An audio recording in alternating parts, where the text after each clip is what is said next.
All right, let's get into running backs. We got a good pace. We did that. Quarterbacks nice and quick. Love it. The guy that you're higher on, and you know me, I like to feel smart.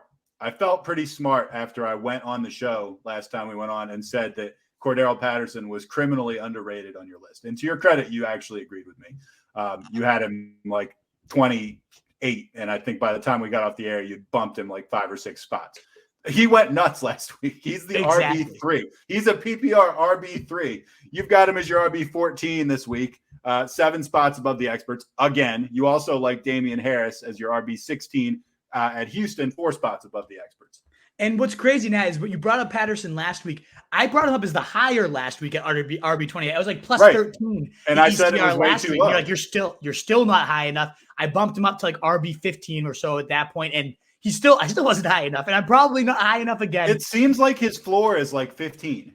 At minimum, especially now with Ridley out. Who else are they going to be throwing to? Who else are they going to have big plays from against the Jets defense, giving up the most points to running backs? Yeah. I really like Cordarrelle Patterson. Yeah. He is a must start. Like we talked about Alex Collins. If you had Patterson versus Collins, go Patterson. Like I love Patterson Collins tonight. I'm very into Patterson. I mean, Collins tonight, but that doesn't matter. You can't not start Patterson until this stops. And I don't know that it will. I really think Arthur Smith has a knack for using, Kyle Pitts sucks, so I guess maybe not using his players to their most capabilities. But even still, Patterson has become that guy, the highest scorer on Atlanta. Who would have thought? Outscoring Ridley, outscoring Pitts.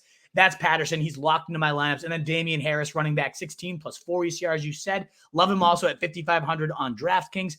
He is the clear-cut guy this week. I know he's had 2 duds in a row, under 5 points in back-to-back weeks, but I'm telling you, this is the week it flips. We saw it in Miami. He had over 20 carries that week. When the script is right, they're going to pound it. They had 2 very good run defenses. That's why he went down. This is the script against the number 5 in terms of points allowed, depending on your scoring. They always get pummeled, Houston. They're going to get up big. They're going to pound it. And he also ran just an added bonus. Not only will he run for 102 touchdowns this week, he also ran 17 routes, the most of his career last week, more than Brandon Bolden, who did have 6 catches. Big fan of Damien Harris. I think he's going to kill it on DraftKings at 5,500. I think he needs to be in your lineups as well.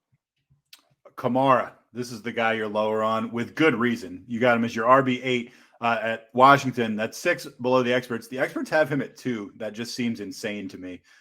You also are down on Fournette, RB22, going against Miami, 6 spots below the experts. Exactly. And Kamara, again, he's in your lineup if you have him. Like, there's no doubt about it. This is more of a DFS call here. And the fact, like, why is he ranked above Eckler, above all these guys that are just beast? Aaron Jones, when he's, seeing the most carries of his career, second most in the NFL right now. That's fucking insane for Kamara. He's never seen that much work, but it's coming at the expense of his receiving workload. As we've said time and time again, a target is worth 2.84 times as much value as a carry in PPR leagues. And that is killing Kamara because he's seeing minimal targets. He's got 14 on the year. That is criminal misuse. He's not getting targeted by Winston. So bad. It's fucking horrible. I don't get it. I don't know why. And if you attack Washington the right way, maybe they finally get this guy going again.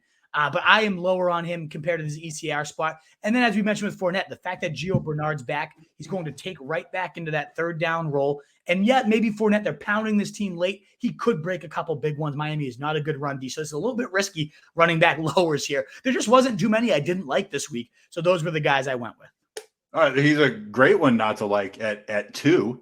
Anyway, Hail Mary, Samaje Perine, 34% owned, RB24, 12 spots above the experts. Seems like he's going to get a chance to prove his worth right now. Yeah, last time he saw, he's only seen above 10 carries once in his life.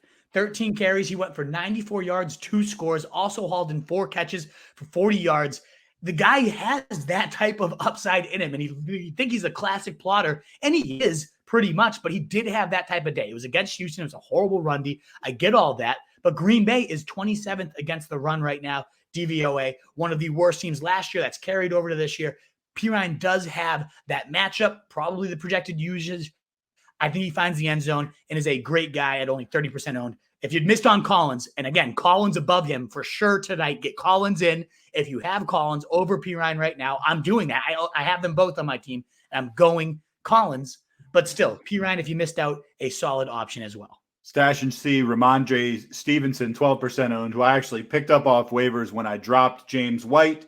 And I've since had to drop Stevenson again to make room for Alex Collins. And that's a good move, and I would do that as well if I'm you. But if you have not picked up Collins and there's a bench space, I really think Stevenson, in my gut, is going to be a league winner down the stretch, whether that's because of a Harris injury, whether he takes over that third down role. We saw J.J. Taylor fumble it away. You know we're not going to see him probably for the rest of eternity during this. And they've talked about Stevenson really ramping up how well he's practiced, and that know he's going to call his number at some point. He might become the big James White version.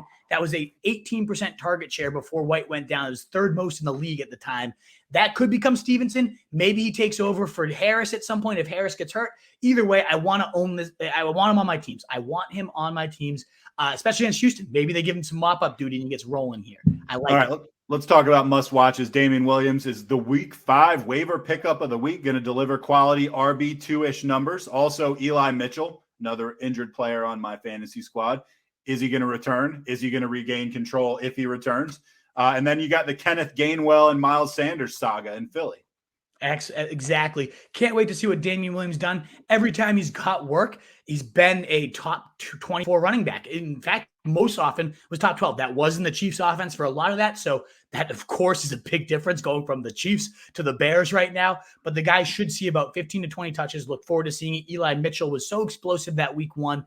Does he get the control back? Big story because of how good that backfield is. I still think it's Jeff Wilson down the stretch, though. Ladies and gentlemen, stash him right now. Kenneth Gainwell, too. Outplayed Sanders. Is that going to happen? I know Sanders voices displeasure this week. Is the squeaky wheel going to get greased, or is Gainwell going to continue to take over this backfield and be the more valuable back moving forward? Let's find out. All right, we got about 12 minutes before we're going to questions no matter what. We got a lot of questions. I know people are asking. Give us a like if you can. I know I'm repeating myself a lot. What is up, you fantasy wolf? Thanks so much for tuning in. If you haven't already, share your thoughts in the comments, check out some more videos, and join the newest Wolfpack by subscribing below.